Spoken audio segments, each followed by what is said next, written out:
Do you know who I am? The question wasn't loud, but it fell onto the white tablecloth like the slam of a door. Warm, golden light in Pier View Atelier reflected off the waters of San Francisco Bay outside the windows, painting what should have been a romantic setting for a dinner date. But this wasn't a date. It was an execution. Erin Reyes sat across from the breathtaking woman in a navy blue dress. Her dark hair was neatly tied back, her face cold as ice. He lifted his eyes from the menu, brows furrowing in confusion. "I'm sorry," Erin stammered, his voice off-key. I don't know who you are. This is all—" A flicker of something, suspicion, perhaps even anger, crossed her gaze. She glanced toward the corner table, where mocking laughter spilled out. Erin recognized them instantly. The finance guys from the 38th floor. The ones who always walked past his cleaning cart as if he didn't exist. Trevor Banks raised his phone, the red blink of a recording light winking like a demon's eye. And in that moment, painful to the marrow, Erin understood. This wasn't the date he thought it was. This was a cruel joke, and he was the target. The woman turned back to him, her eyes sharp as blades. "I am Morgan Albright," she said, each word precise and icy. "CEO of Sequoia Bay Capital. The very company where you, Mr. Reyes, are employed as a janitor." The words struck like a slap. Erin's face went pale, blood draining from him. The world tilted. Only one thought filled his mind. He had to leave. "I should go." "No." Morgan's voice wasn't loud, but it was absolute. Her eyes flicked toward Trevor and his pack, her fury almost tangible. "You will sit down. You will order dinner. And you will not give those pathetic boys the satisfaction." Erin looked into her eyes. Behind the mask of a ruthless CEO, he caught a glimpse of a wounded soul, a mother fighting her own ghosts. Slowly, he pulled the chair back and sat down. The joke wasn't over. It had only just begun. And none of them knew that night would change all their lives. That a single sugar packet and a drop of water could unlock the door to a miracle. That, from a cruel prank, the most beautiful love would take root. But to understand, we must rewind 8 hours earlier, where it all began with a single lie. If you believe stories like this deserve to be shared, hit subscribe to True Tale Time right now so you don't miss the next journey. And have you ever thought, a prank that seemed harmless could change someone's entire life? It all began with a lie at 8 o'clock in the morning. Erin Reyes was carefully polishing the massive glass doors in the main lobby of Sequoia Bay Capital. The scent of lemon from the cleaning solution filled the air, blending with the lingering San Francisco fog on the glass, creating blurred reflections of a city just waking up. "Reyes!" Trevor Banks's voice rang out from behind. Erin startled slightly. In the 3 years he had worked there, no one from the 38th floor had ever spoken to him. Trevor walked closer, his smirk like that of a predator. "Tonight is going to be a big night for you, my friend." Erin simply nodded and kept working. He was used to being invisible. It was the safest way to survive. Another man chimed in. "We think you're a good guy. Hard-working, discreet. You deserve a chance." Trevor leaned fully against the reception desk. "There's a girl in accounting. Smart, beautiful, but a little shy. She's had her eye on you. We'll set up a blind date. Everything's taken care of." Erin froze. He was 34 years old. His life revolved around his 7-year-old daughter, Isla, and the steady, predictable rhythm of night shifts. Dating wasn't something he had put aside. It was something he had cut out of his life entirely. "I don't think so," he replied politely, "but thank you." "Oh, come on," Trevor pressed, his grin widening. Aren't you lonely? Peer View Atelier, 8 o'clock tonight. A table for 2 is already waiting. Don't keep her waiting. 3 more refusals, but they persisted, turning it into a favor he would be rude not to accept. And a seed, a thought he had buried for years, began to stir. Maybe, just once, wouldn't hurt. When he got back to their small apartment that evening, Isla was sitting at the kitchen table, carefully coloring in a unicorn. She looked up, her bright eyes so much like her mother's. It made his chest ache, as it always did. "Daddy, you look worried," she said, with the uncanny perceptiveness of a 7-year-old. He tried to smile. "Some people at work arranged for me to meet a new friend." Isla's face lit up. "A friend? Is she pretty?" "Daddy doesn't know, sweetheart. He hasn't met her yet." "You should go," Isla declared, then leapt off her chair. She ran to their tiny wardrobe and pulled out his only dress shirt, the dark gray one he had bought for his wife's funeral, which he hadn't worn since. "Wear this. It makes your eyes look like the sky. That innocence was the final push." For his daughter, Aaron wanted to be more than a tired janitor. He wanted to believe he still deserved something good. But he had no idea that only a few miles away, inside a penthouse on the 45th floor of 181 Fremont, another conversation was taking place, thick with suspicion. "A blind date, Trevor?" Morgan Albright said into the phone, her eyes still fixed on the quarterly report on her tablet. "I don't have time for that nonsense." Her daughter, 5-year-old Maya, sat on the floor, carefully stacking wooden blocks into a perfect tower. Silent. Always silent. "He's the perfect choice, Morgan," Trevor insisted. "A self-made businessman. Built his company from the ground up, just like you. Smart, ambitious, and he asked about you after seeing your Forbes feature." Morgan sighed. It had been a year since her husband walked out. A year drowning in work, and even more brutal, a year of her daughter's silence. Every specialist had said the same thing. The trauma of abandonment had stolen Maya's voice. Once again, Morgan swallowed the familiar ache of despair.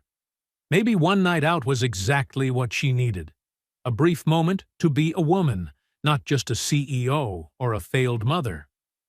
"Fine," she cut him off, her voice sharp. "1 drink, no more."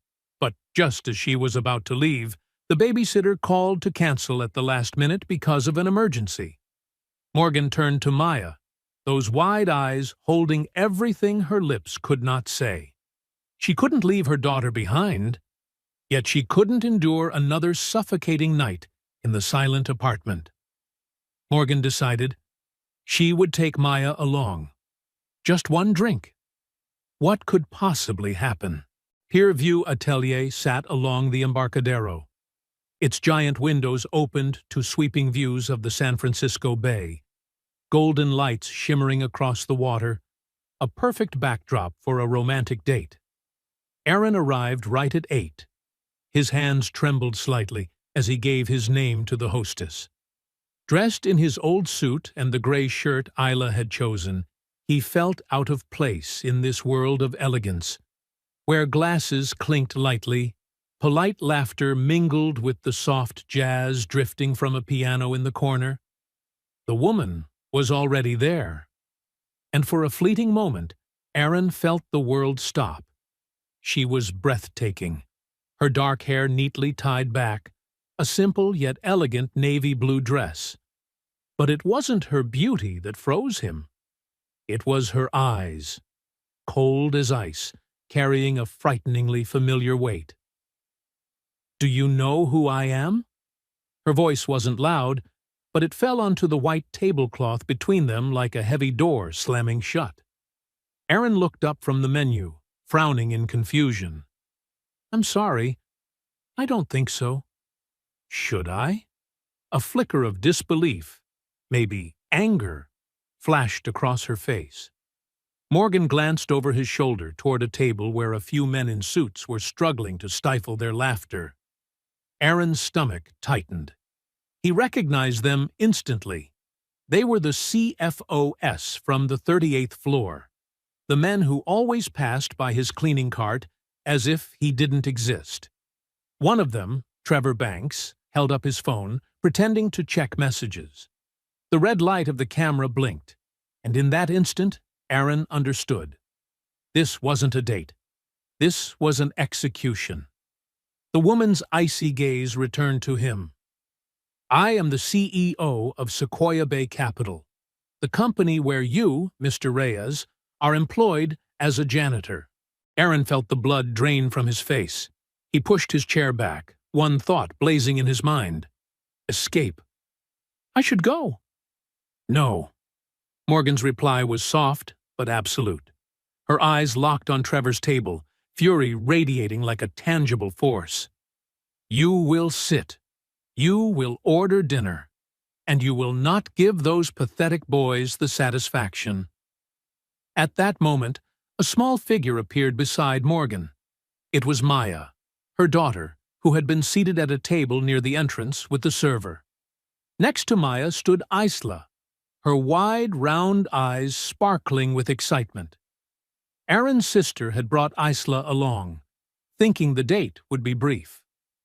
Mommy, I'm hungry, Maya whispered, though no sound came out. Instead, it was the familiar gestures of her tiny hands, a silent language that had become the pain both mother and daughter carried. Isla was different. The silence didn't faze her at all. She beamed at Maya. Hi, I'm Isla. Your mom is really pretty. My dad's handsome too, isn't he? Aaron's heart cracked open. He looked at Morgan, the CEO he had only ever seen from a distance, and suddenly she wasn't a cold queen anymore. She was a mother carrying a pain he knew all too well, down to his very bones. Slowly, Aaron pulled his chair back in and sat down. The joke wasn't over. It had only just begun. The waiter approached, deliberately ignoring the muffled snickers from the corner table. Good evening. What would you like to start with? Morgan didn't even glance at him. Her eyes stayed pinned on Trevor's table, silently promising revenge. I'll have sparkling water. 2 Shirley Temples for the girls. Then she turned to Aaron, her voice low but carrying the weight of command. And you, Mr. Reyes, what will you drink? Addressing him formally by his surname was a wall, a blatant reminder of the divide. He was an employee. She was the boss. This was no date. Just water, Aaron murmured, setting down the menu. He had no intention of ordering anything he couldn't afford. Not here, not under these circumstances. Isla, oblivious, swung her legs happily. Daddy, can I have cherries? 2 of them, please. Of course, sweetheart. Aaron forced a smile, straining to keep his voice warm. When the drinks arrived, silence settled over them once more. A heavy, suffocating silence. Aaron could feel the weight of Trevor's gaze from across the room, waiting for the moment he crumbled. For Morgan to cut him down with an icy remark, for him to bow his head and leave in shame. But she did nothing. Morgan sat tall, regal as a queen on a battlefield, utterly dismissing her enemies. It was Isla who broke the tension. She leaned toward Maya, whispering as though sharing a secret. My favorite color is glitter. What about you? Maya looked at her, those wide dark eyes luminous with intelligence, far older than her years. Her lips parted, as if she might let out a sound, but immediately pressed shut again. She dropped her gaze, her tiny hands clenched tightly in her lap. A flicker of frustration crossed her small face. Maya gripped her fork, her fingers blanching, then lifted her eyes to her mother with a pleading look. She likes blue, Morgan said softly, her voice gentler now, tinged with sorrow and weariness. And she wants to know if your dress has pockets. For secrets. Isla giggled. It does. To keep secrets safe. Then she turned back to Maya, speaking softly. It's okay if you don't want to talk yet. I get shy too, but Aaron knew. This wasn't shyness. It was a locked door, and only Maya held the key. He saw the shimmer of a tear at the corner of her eye, sliding silently down her cheek. That was enough. He couldn't just sit there and watch. The humiliation of being made into a joke was one thing, but the silent pain of a child, that was something he couldn't ignore. The instinct of a father, buried beneath 3 years of grief, flared back to life. Aaron leaned forward. He was no longer a therapist. He was only a father. But the memories of his training remained. He took a sugar packet from the ceramic bowl in the center of the table, tore a small corner, and sprinkled a few white grains across the dark wood, arranging them into the shape of a tiny star. Then he dipped his finger into his glass of water and let a round droplet fall right beside it. Look, Maya, his voice was soft as a breath. A wishing star and a magic moon. Isla gasped with delight. Maya lifted her eyes, wide with surprise rather than sadness. Aaron avoided direct eye contact, knowing it might overwhelm her. He kept his focus on the table, nudging the droplet gently until it touched the sugar star. Instantly, the star melted into a sparkling swirl. The moon hugs the star, he whispered, and the wish stays safe inside. Maya's eyes lit up. For the first time, Aaron saw her beyond the wall of silence. Her lips curved into a shy smile. Then she looked at the sugar bowl, then back at him, her gaze asking a question without words. Aaron slid the bowl gently toward her. Maya hesitated, then reached for a packet and set it back in front of him. It was an invitation, a silent request. Morgan saw it all, her hand frozen on her glass, her face drained of color. She had spent millions of dollars on the world's top specialists in psychology, behavioral science, neurology, and they had given her charts, tools, sterile sessions. But none of them had made her daughter smile. None of them had reached Maya. And yet, this man, a mere janitor, the butt of her employee's cruel joke, had broken through the wall with nothing but a sugar packet and a drop of water. The rest of dinner passed like a dream. Morgan insisted on ordering, her tone leaving no room for objection. The two girls ate happily, while Aaron and Maya continued their silent game, creating constellations, galaxies dissolving across the tabletop. The mocking laughter from the corner table had long since vanished, replaced by whispers of confusion and anger. Their perfect joke had failed. As they rose to leave, Morgan's eyes met Aaron's. The ice had cracked, revealing something he couldn't name: raw intensity and despair.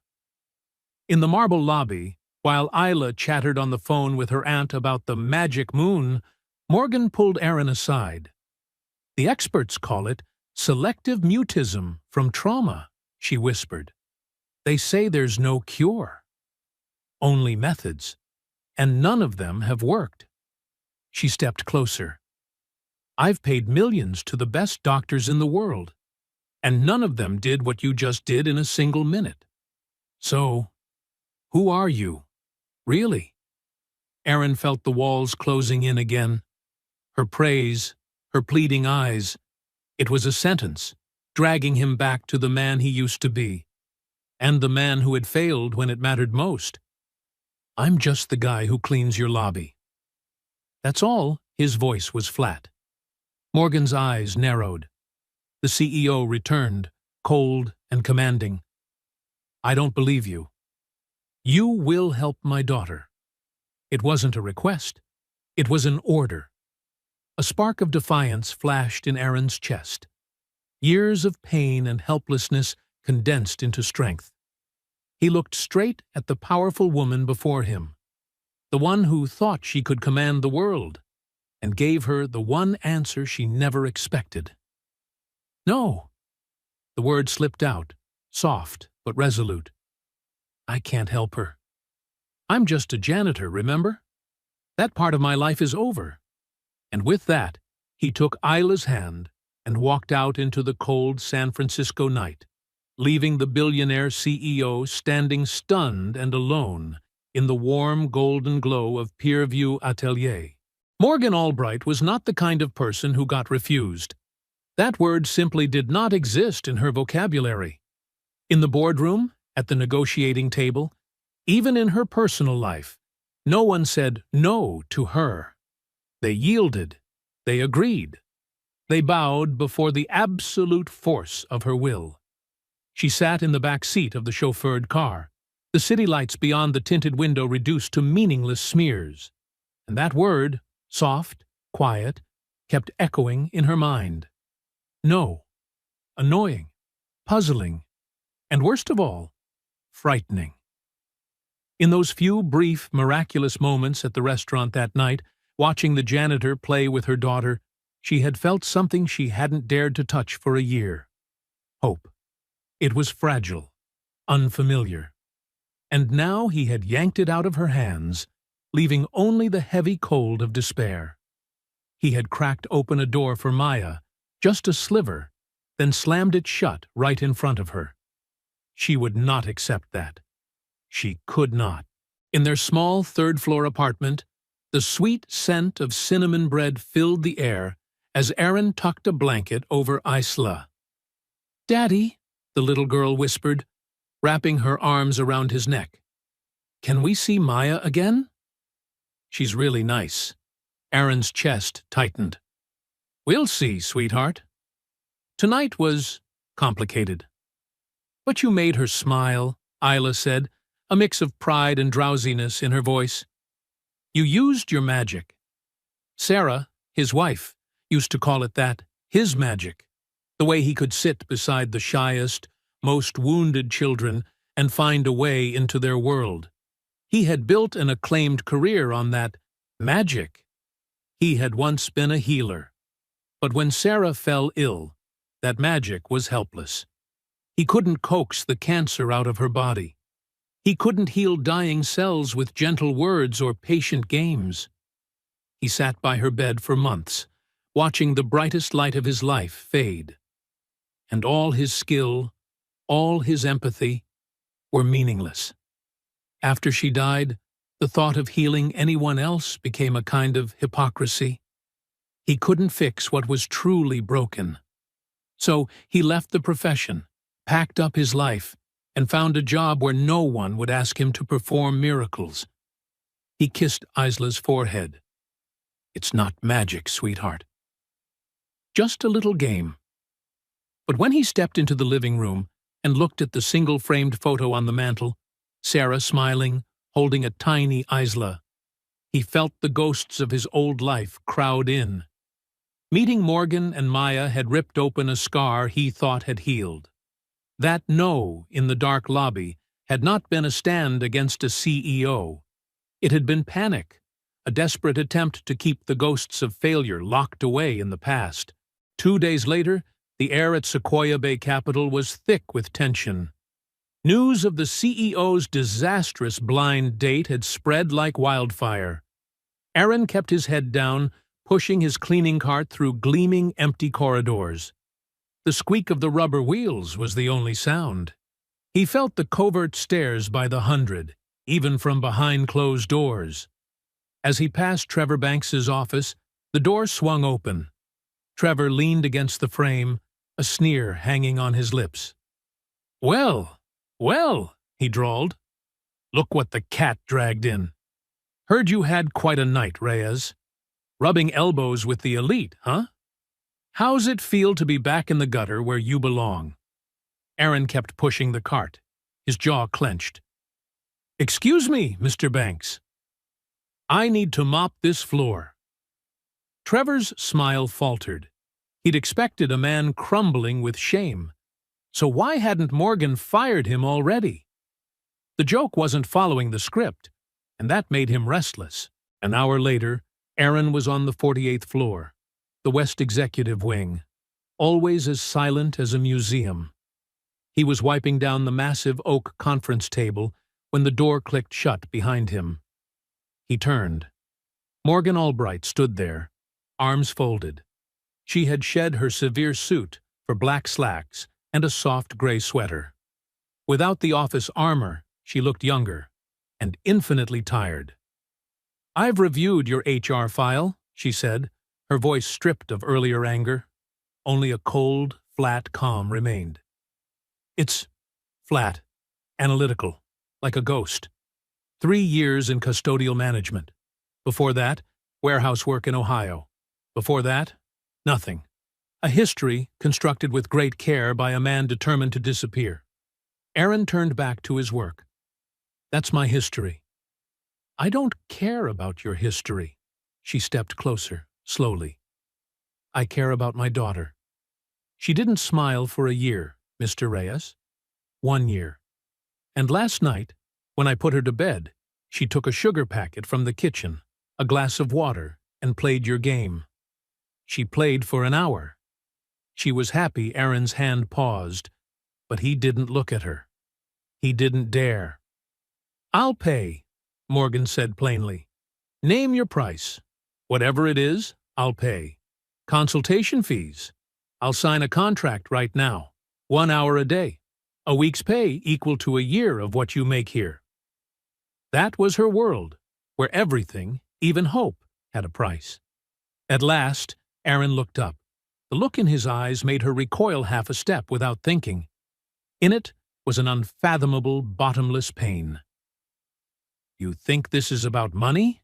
His voice caught, years of pent-up grief breaking loose. "You think writing a check fixes my past? The last time I poured out my soul to save someone I loved, I was holding her hand when she died." His fingers whitened around the spray bottle. "I'm not a healer anymore. I'm a janitor, and your money can't buy a miracle." He pushed the cart past her and left the conference room, leaving Morgan alone amid the echoing quiet, the faint lemon polish in the air, and her checkbook suddenly useless. Sunday afternoon was bright and sunny. Aaron sat on a bench in Golden Gate Park, holding an old book, his eyes following Isla as she whirled around on the carousel. Her laughter rang like silver bells. In the sunlight, the lines of weariness on his face softened, replaced by the gentle focus of a father. He looked like a man who had found peace. Morgan found the two of them easily. She dressed herself and Maya in jeans and sweaters, things they had forgotten to wear for a long time.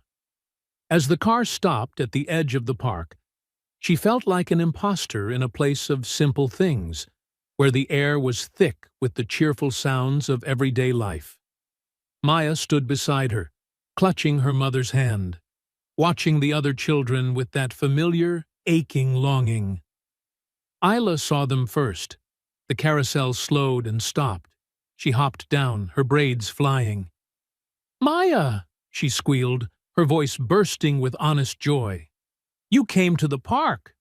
Maya shyly raised a hand to wave. "Want to go to the swings?" Isla took Maya's free hand. "My dad pushes really high, almost to the clouds." Maya looked up at her mother, eyes wide, a wordless plea. Morgan nodded, her throat tight. "Go on, sweetheart." She watched Isla lead Maya toward the swings. Aaron had already looked up, the book forgotten in his hand. When he saw Morgan, the peace fell from his face, replaced by taut wariness. He stood and walked toward her, stopping a few paces away. "What are you doing here, Ms. Albright?" "My daughter wanted to go to the park," Morgan replied evenly. Not entirely a lie. "This is a big city," he said coolly. "Plenty of parks." "But this park has a carousel." She lifted her gaze to meet his, discarding all pretense. "I didn't come to hand you money. I didn't come to give orders." She pointed toward the swings, where Isla chattered away, and Maya still sat motionless, watching. I came because my daughter is trapped inside herself. And you, for reasons I cannot begin to fathom, have the key. I saw it. She saw it. Since that night, she hasn't stopped looking for sugar packets. Aaron's expression softened as he watched the two girls. He saw Isla gently press a hand to Maya's back, coaxing patiently. He saw a flicker of a smile cross Maya's face, not yet on her lips, but bright in her eyes. And he saw a profound loneliness, a silence that made the chest ache, so familiar it stung. I told you, he said softly, almost pleading. I can't. Morgan rose. The last veneer of composure cracked. The daily, gnawing desperation now flooded through every wall she had built. Why? She whispered, her voice trembling with a mother's pain. Because you're afraid? So am I. I'm terrified. I'm afraid I will never hear my little girl's voice again. That she will grow up in a world where she cannot say, I love you, I'm scared, or even her own name. She looked toward Maya, then back at him, eyes shining with unshed tears. Please, don't do it for me. Do it for her. Aaron followed her gaze. He saw his own daughter, full of light and laughter, and he saw Maya, a reflection in many ways, but locked in darkness. The hard refusal, the walls he had built from grief, began to crumble to dust.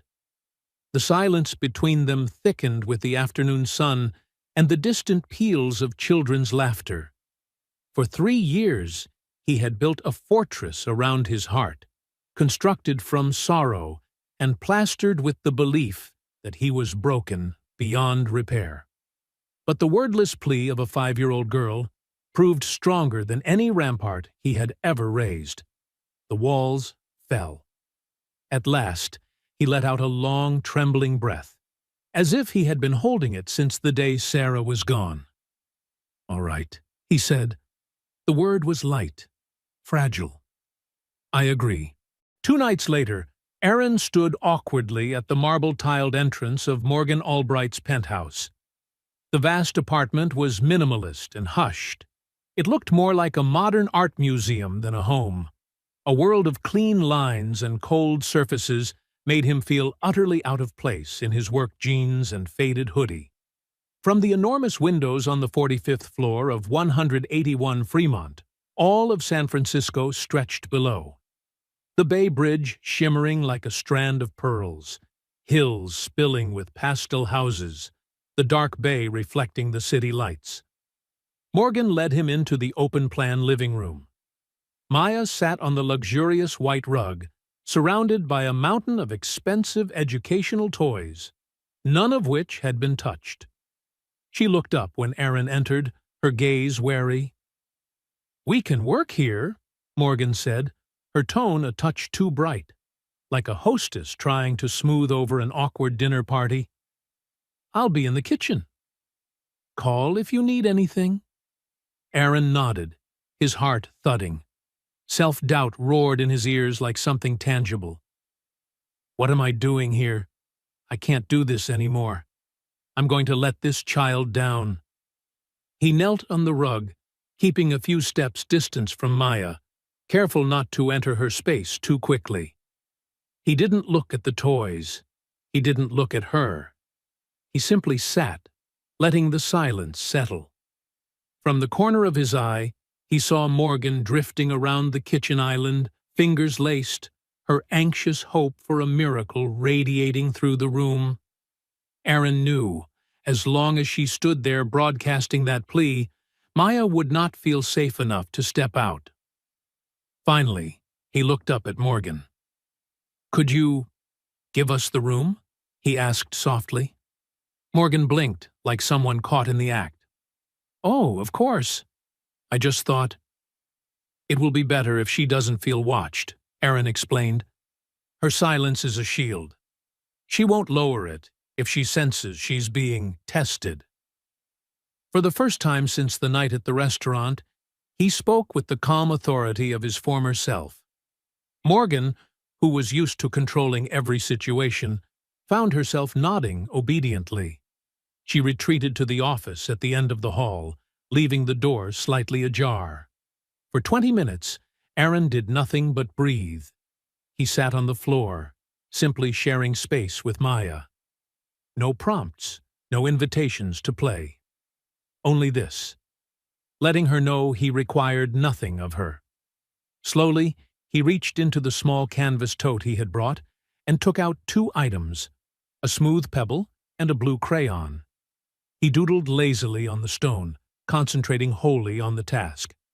A simple, smiley face emerged. He set the stone down between them on the white rug. Maya's eyes flicked downward. Aaron took out another pebble and offered her a red crayon. He said nothing, returning to his own stone, this time sketching a slightly crooked star. Maya watched for a long time. Then, slowly, as if afraid to break something fragile, her small hand reached out, picked up the red crayon. She didn't draw on the stone. Instead, she began to draw on the back of Aaron's hand. A trembling red line. A connection. Aaron didn't startle. He let her finish, his hand motionless. It was the smallest of breakthroughs. A silent conversation in the language of color and trust. In the weeks that followed, the sessions became a quiet ritual amid their chaotic lives. Twice a week, Aaron came to the penthouse after his shift. The scent of industrial cleaner still clung to his clothes. There were no loud miracles, but there was progress, slow, steady, like a sprout pushing up through frozen soil. Maya began using the pebbles to tell stories. A sad-faced stone placed far from the group of smiling stones, a red line connecting a small stone to a larger one. It was a language Aaron gradually learned to read. He came to understand. She felt lonely at school. She missed the dog they had before her father left. She was afraid of the dark. While Aaron sat with Maya, Morgan stayed in the kitchen pretending to work on her laptop. But in truth, she was listening. She wasn't listening for words. She was listening to the quality of the silence. Before Aaron, the silence in her home had been a heavy blanket, weighted by absence.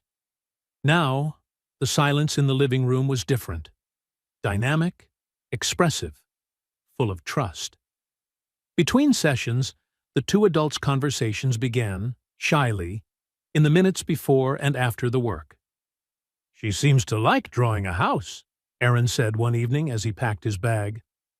"There's always a window and someone looking out." Morgan leaned against the door frame, a warm cup of tea in her hands. "That's her father's studio. He's a painter. She used to sit and watch him work for hours." It was the first time she had mentioned her ex-husband without a trace of bitterness. Another night, Aaron arrived a few minutes late.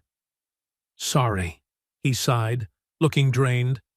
"Today is my wife's death anniversary. Isla had trouble sleeping." "Tell me about her," Morgan asked softly, surprised at her own candor. Aaron looked down at the smooth pebble in his hand. "Sarah?" She was light. She believed everyone carries a song inside them, if only the world is quiet enough to hear it. She would know what to do with Maya. She wouldn't need any tricks. In those quiet confessions, the vast distance between CEO and janitor began to narrow. He saw the vulnerable woman beneath the corporate armor. She saw the gifted, wounded man beneath the custodial uniform. In the end, they were simply 2 single parents, fumbling their way across an ocean of sorrow to build a safe harbor for their children. Trevor Banks could not stand the feeling of powerlessness. He noticed the subtle change in the CEO, a new lightness to her step.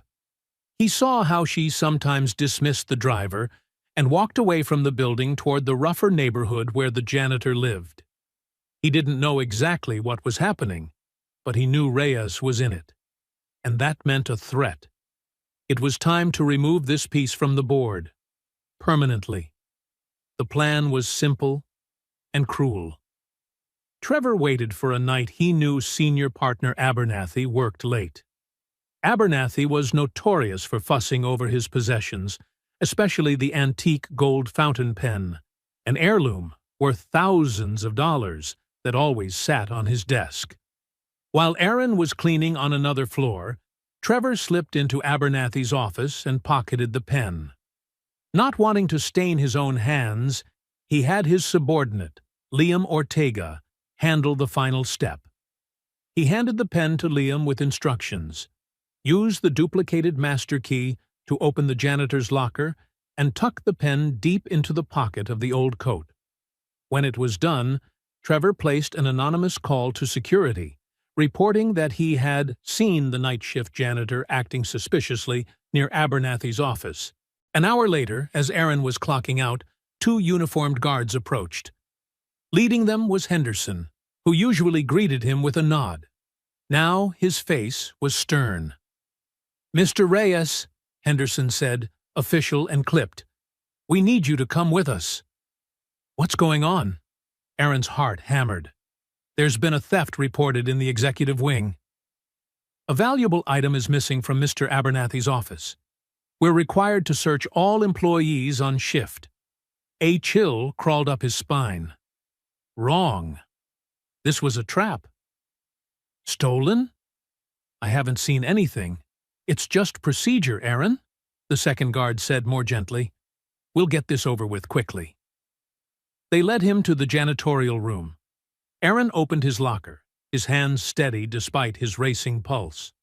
The guards rummaged inside, a spare shirt, an old paperback, then the coat.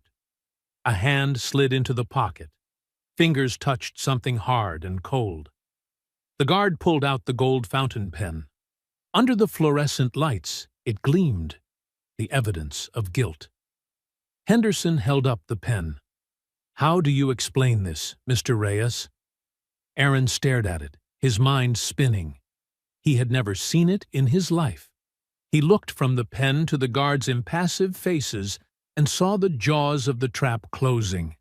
In his mind, Trevor's face appeared, smiling in victory. "That's not mine," he said hoarsely. "I don't know how it got in there." Henderson's face hardened. "Everyone says that," he sighed, pulling out zip ties. "You'll have to come with us." "Mr. Abernathy is on his way down. He'll want to press charges." Aaron sat in the small, windowless security room in the basement. The stolen pen lay on the metal table before him like a verdict. The air smelled of stale coffee. But what Aaron didn't know was this. On the 45th floor of 181 Fremont, Morgan Albright stood by the window of her home office, waiting for him. When 9 o'clock came and went with no word, she called down to security.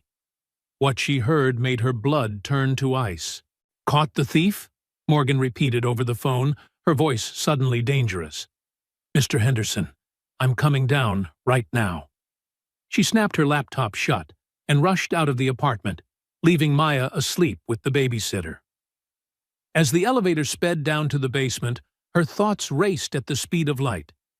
Aaron Reyes, the man who had refused a life-changing sum of money, had suddenly become a thief? Nonsense.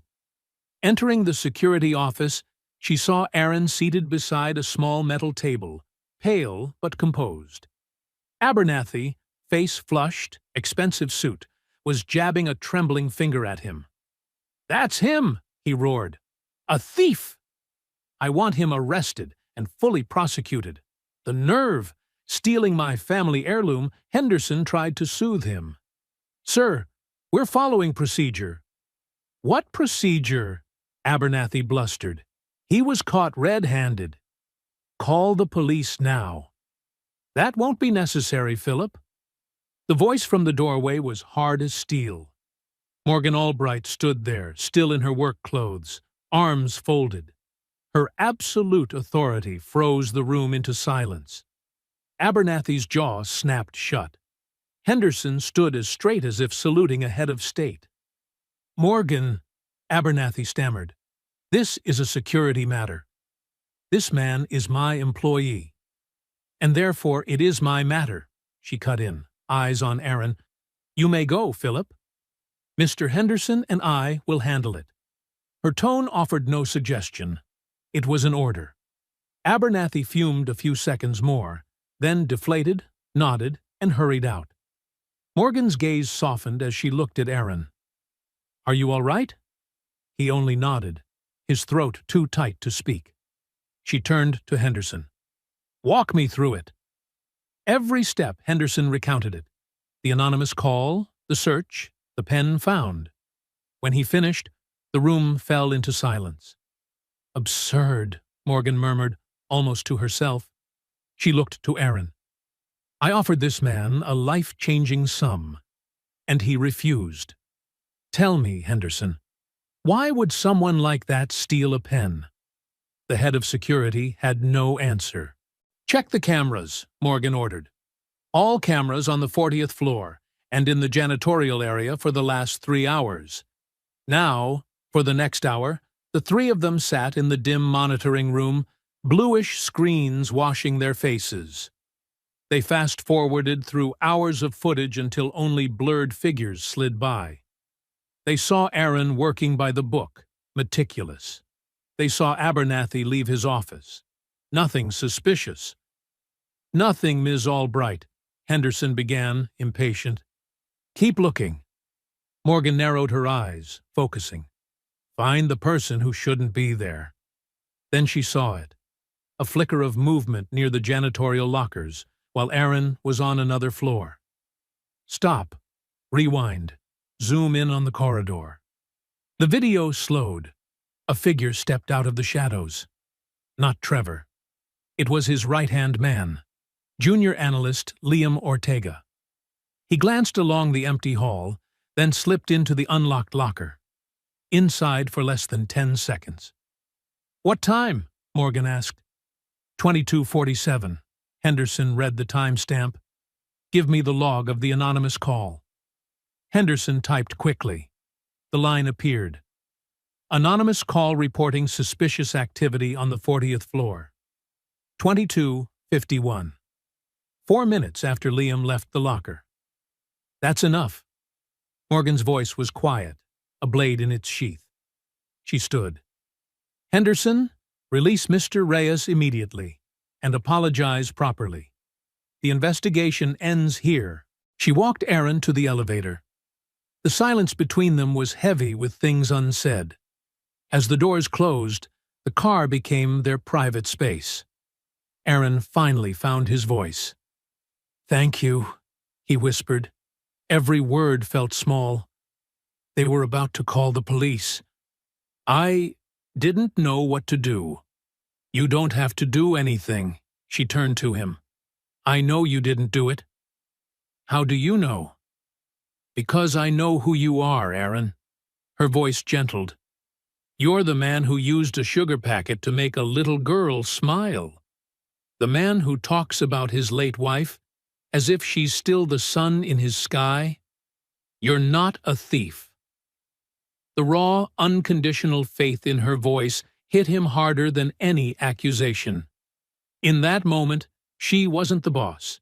She was the only person who truly saw him, saw the man beneath the uniform and the grief. The elevator chimed. The lobby. The doors slid open. Aaron didn't move, only looked at her. Something nameless rising in his chest. Gratitude, relief, and a warmth that was frightening because it was so new. Morgan, he began, voice thick. Go home, Aaron, she said softly, her eyes glistening too. Go to your daughter. He nodded and stepped out. He turned back once more. Their eyes met and held. A silent current. Very strong. The failed frame-up changed everything. Trevor Banks was left twisting in the wind, while Liam Ortega was fired for gross misconduct. Morgan did not dismiss Trevor, a punishment far crueler. She left him sitting there, stripped of projects and responsibilities, a ghost in a glass cage for all to see. For Aaron and Morgan, the incident burned away all pretense. That crisis forged a trust thick enough to touch. Their friendship, born in the silence of Maya's sessions, now began to bloom in daylight. Morgan insisted on having Aaron and Isla over for Saturday dinner. Not a fancy restaurant, but right there in the formerly sterile penthouse she was awkwardly trying to turn into a home. They ate pizza on the floor, a shock to penthouse protocol. Isla and Maya built a fortress out of sofa cushions and expensive throw blankets. For the first time, Aaron heard Morgan truly laugh. The sound so clear, it surprised even her. It began when Isla balanced a black olive on her nose and solemnly declared herself a unicorn. When the two girls fell asleep in the fortress, Aaron and Morgan stepped out onto the balcony. The city below glittered like fallen constellations. "I never do things like this," Morgan said with a small laugh, gesturing toward the charming mess inside. "Sitting. Relaxing. My life is a string of appointments." "Mine too," Aaron admitted. "Work, sleep, make sure Isla eats her vegetables." A tight loop. "Is that enough?" she asked, her voice soft and sincere. He was quiet for a long while, watching the stream of headlights like a thin river. "It's enough when she's happy," he said. "That's all that matters." He looked at her. "You understand that better than anyone." In that moment, the space between them shimmered with possibility. He was no longer a janitor. She was no longer a CEO. Just a man and a woman who had found an anchor in each other amid the storm. 3 weeks after the frame-up, the miracle happened. Aaron sat on the floor with Maya as usual. They made galaxies from sugar and water. Maya was more confident now. Sometimes she produced small sounds, not yet words, but progress. Morgan sat in the kitchen, pretending to read reports, truly observing. She saw her daughter laugh, a real laugh, when Aaron sent a giant sugar comet sliding across the table. Then, as the late sunlight poured through the enormous windows, turning sugar dust into tiny diamonds, Maya looked straight into Aaron's eyes. "Thank you," she whispered. The voice was small, trembling, but it was a word. Her voice. Aaron went still. Morgan dropped her stack of reports, her hand flying to her mouth. Maya turned toward her mother, her eyes shining with something Aaron had never seen. Hope. "Mom," the girl said, stronger this time. "Mom, look." Morgan lurched up so fast the chair flipped. She ran over, knelt, and hugged her child tight. "You spoke." Morgan burst into tears, the flood breaking. "Maya, you spoke." "I missed you," Maya whispered into her mother's shoulder. "I missed you so much." But the words were stuck. Aaron stood there, witnessing the reunion, his own eyes wet. He felt something in his chest, the cold slab of ice he had carried for 3 years, begin to melt. He was not a failure. He could heal. His magic had returned. But Trevor Banks was quietly preparing his final strike. He saw the changes. Morgan's lighter step, the quick smile she wore when she thought no one was looking. He heard the whispers about evenings at the penthouse, about an undeniable connection in bloom. It was time to drag everything into the light. On Tuesday morning, the email went out.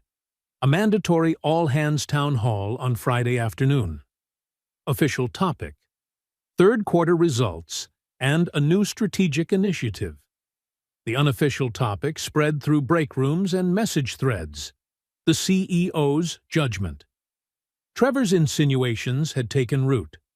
Rumors blazed about Morgan's erratic behavior and an inappropriate relationship with a janitor. The town hall was the spark point. Aaron was assigned to support the event. One more invisible uniform among dozens, checking badges, guiding attendees into the state-of-the-art auditorium. He caught the looks. Pity, disdain. He had become a character in the office rumor mill's meat grinder. He stood at the back of the hall, leaning against the wall as the room filled. He saw the board members take the front row, faces grave. Then he saw Morgan step onto the stage. She was strong and composed in a charcoal suit, but Aaron still noticed the tension in her shoulders. Their eyes met for a heartbeat across the sea of people. An unspoken acknowledgement. "I'm here." The meeting began. The CFO droned on about revenue and margins. The vice president of marketing played a glossy video about the new initiative. Everyone was waiting. At last, the Q&A opened. A few soft questions came and went. Then Aaron saw him. Trevor Banks strode confidently to the aisle microphone. He looked straight at Morgan, his face wearing a mask of counterfeit sincerity. Here it was, the final confrontation. "Morgan, thank you for your leadership," Trevor began, his voice smooth as silk, carrying across the auditorium. "My question comes from a concern I believe is shared by many of us who have devoted our lives to this company." He paused, letting the drama build. "Lately, we've seen inconsistency, a lack of focus. We've heard rumors of distractions, relationships that suggest troubling lapses in judgment."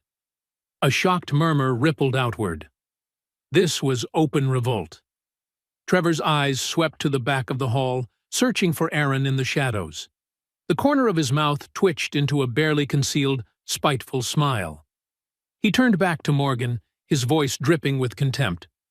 "So how are we, employees and shareholders, supposed to trust the future of this company when the CEO is displaying poor judgment and consorting with a service worker?" The words landed like a punch. The murmurs died. Silence, heavy as lead, settled over the room. Hundreds of eyes shifted from Trevor to Morgan, standing alone under the harsh lights. The board members stared straight ahead, avoiding her gaze. Aaron felt the blood drain from his face, his hands clenched uselessly at his sides. Morgan stood still for a long beat, her face pale, unreadable. The silence stretched to the edge of unbearable. She looked at Trevor. Then her gaze swept the sea of motionless faces. Finally, it came to rest on Aaron at the back of the room. A slow smile touched her lips. Strange, sorrowful, and incredibly powerful. Not the smile of a CEO cornered, but of a woman who had just found the perfect weapon. She leaned toward the microphone. "Thank you, Trevor," she said, her voice calm and clear to every corner of the room. "Thank you for your concern. Judgment, after all, is what I am paid to exercise. So, allow me to tell everyone a story about judgment." She paused, looking at the audience, the board, and finally back to Trevor, who was starting to lose his composure. "In the past year," she continued, her voice shedding its corporate timbre and becoming intimate human, "many of you have probably noticed I've been distracted. Yes, I have. Because for 365 days, my 5-year-old daughter, Maya, did not speak a word. Not a single word, a collective sharp intake of breath. The story was too personal, too out of place in a sterile corporate setting, and thus utterly compelling. Her father left, Morgan went on, her voice still steady and clear, though Aaron saw her hand tremble. In that wreckage, my child's voice became a casualty. I assessed the situation. I threw money at it. I hired the top experts. She looked directly at Trevor. They came with their doctorates and their theories. They diagnosed selective mutism. They poked, prodded, tested, and all they accomplished was to drive her silence deeper. Another intake of breath, louder, sharper. Then, a few weeks ago, some of my employees, in a spectacular lapse of judgment, thought it would be amusing to set me up on a blind date with the company's janitor. It was a cruel joke, a humiliation, Morgan said, her voice ringing out like a hammer striking a nail. And the man at the center of that joke had every right to walk away. But he didn't. He stayed, he looked at my daughter, who was with me, and he didn't see a case file. He saw a lonely little girl. Her eyes drifted toward the back of the room, searching for Aaron in the dark. He had no doctorate, no theories. He had a sugar packet. And with that sugar packet, he made my daughter smile for the first time in a year. The room held its breath. No one coughed. No one moved. I learned that this janitor, the man many of you consider invisible, was once one of the most respected pediatric speech therapists in the country. A man who healed children with his gift. On many faces in the audience, tears began to fall. The board members lowered their eyes to their hands, ashamed. Morgan's voice softened, heavy with raw feeling. For weeks, that man met my daughter in secret. No payment, no title. He asked for nothing. He was patient, kind, guiding her toward a way out of the silence. She drew a breath, her eyes shining. At this moment, she was no longer a CEO. She was a mother sharing a miracle. So, to answer your question about my judgment, Trevor, she said, her voice husky with emotion. This morning, thanks to that man's kindness, my daughter spoke her first word in a year. She looked at me and said, "Mom." A collective sob rolled through the hall. The silence shattered, replaced by a swelling wave of feeling. Then one person clapped. Then a second. Within seconds, the entire room was on its feet, applause thundering like a storm, a roar of support, empathy, release. The applause was not for the CEO, it was for the mother. Trevor Banks stood frozen in the aisle, wearing a mask of horror. The public execution he had plotted had turned back on him. 2 security guards appeared quietly and escorted him out of the auditorium without a word. Through a blur of tears, Aaron watched Morgan at the podium, letting the applause wash over her. When the sound finally ebbed, she delivered her final announcement. Effective immediately, Sequoia Bay Capital is establishing the Maya Voice Fund, providing trauma care and speech therapy to children free of charge. Her eyes found Aaron's once more, containing a promise, solid as stone. And I have found the perfect person to lead it. When the chaos subsided, she met him in the empty lobby. The late sun poured in, pulling long shadows across the stone floor. "So," she said with a small, tired, warm smile, "Executive Director, the job is yours, if you want it. Morgan." Aaron's voice thickened. "After everything you just said, You don't need to say anything," she cut in gently, stepping closer, closing the last inches between them. "You healed my daughter, Aaron. And I think, perhaps you healed yourself a little too." "You healed me," he whispered, suddenly realizing it was her faith he could never grant himself. She lifted a hand to his face, her thumb brushing away a tear he hadn't known was there. "Their joke was funny in a way, wasn't it?" she murmured. "They tried to pair a janitor with a CEO. And what happened?" His heart pounded. Her smile flared bright. The janitor saved the CEO and her daughter. The first kiss was soft, tentative, a question and an answer in the same instant. Not the ending of a workplace drama, but the beginning of a love story built on kindness, trust, and a faith that does not waver. 1 year later, the Maya Voice Fund looked nothing like a corporate office, and even less like a sterile clinic. The reception was painted warm yellow and gentle blue. In the corner sat a giant beanbag shaped like a friendly monster. The walls held not corporate art, but children's drawings, riotous, messy, free. In a quiet, sunlit room, Aaron Reyes sat on a stool, his back to the door. Opposite him, A wide-eyed, fearful boy hugged a pillow. 2 months earlier, he had witnessed a car accident, and since then, he had not spoken. Aaron didn't speak. He simply took a lump of green clay and rolled it in his hands. He shaped it into a long snake, then flattened it, rolled it into a ball, then poked a hole. 10 minutes passed, the only sound the gentle rasp of clay. At last, the boy pointed at the clay, his first gesture of the session. Aaron smiled, broke off a piece, and offered it. The boy hesitated for half a beat, then accepted it. That was how beginnings looked. Aaron left the fund at 5 o'clock, sharp. The man he used to be would have worked himself to exhaustion, but the new Aaron had a more important appointment. He drove not to the cramped old apartment, but to a warm house in the tree-shaded suburbs, with a yard and a swing set. He stepped inside to a chorus of giggles. Following the sound, he found Morgan sitting cross-legged on the floor, hair loose, sleeves pushed up, building a Lego castle with Isla and Maya. "Dragon attack!" Maya squealed, launching a red Lego dragon. "Princess Isla, you have to save us!" "Do not fear," Isla declared in a stage voice. "My magic knight will protect the castle." She lifted a slightly crooked Lego knight. Morgan looked up at Aaron, her face alight with an easy happiness that had become familiar. From 9 to 5, she was still the razor-sharp CEO. But at home, she was simply Mom.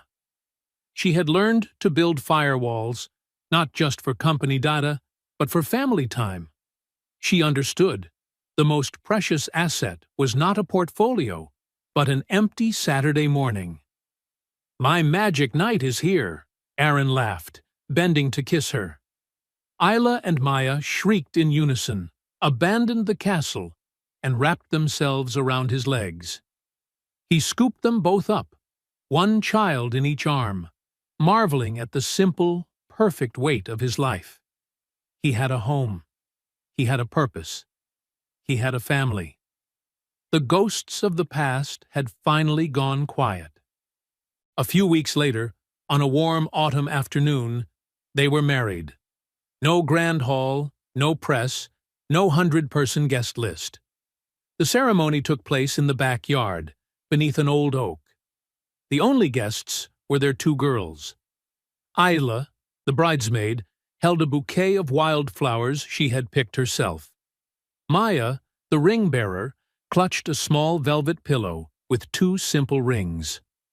For a year now, she had not stopped talking, her chatter the cheerful soundtrack of the household.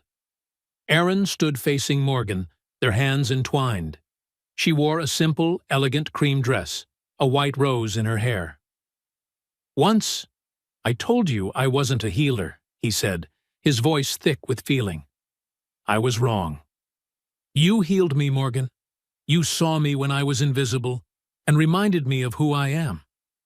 I love you." Morgan's eyes shone. "I used to think strength meant being untouchable, needing no one. You taught me that true strength is daring to be vulnerable, to let someone in. You and your daughter walked into my life on its cruelest night and turned it into its finest gift. I love you, Aaron Reyes." They kissed. The 2 girls cheered, tossing wildflower petals into the air. That evening, the 4 of them lay on a blanket in the yard, watching the first stars appear. Isla and Maya nestled between them, warm and drowsy. "You know," Morgan whispered, her head on Aaron's shoulder, "it's funny. Trevor Banks once tried to stage the most humiliating night of our lives." Aaron smiled at the peaceful sky. He remembered the cold restaurant, the mocking laughter, the crushing weight of shame, now a story from another lifetime. "And what happened?" he asked, their well-worn refrain of happiness. She threaded her fingers through his, her hand warm and steady. "He accidentally introduced me to my husband. And that is how a cruel joke became the most beautiful love story San Francisco had ever known. Sometimes the worst moments open the door to the best ones. Sometimes the people we think are invisible are the ones who truly see us. And sometimes, just sometimes, love begins with a sugar packet and the belief that everyone deserves to be seen. Thank you for staying till the end of the story. If this video touched you even a little, please hit like, subscribe, and turn on the bell so you won't miss the next episode. Leave one word that describes your feelings in the comments. We're building an emotion map for the channel together. What do you think the characters should do at the next turning point? I read every single comment.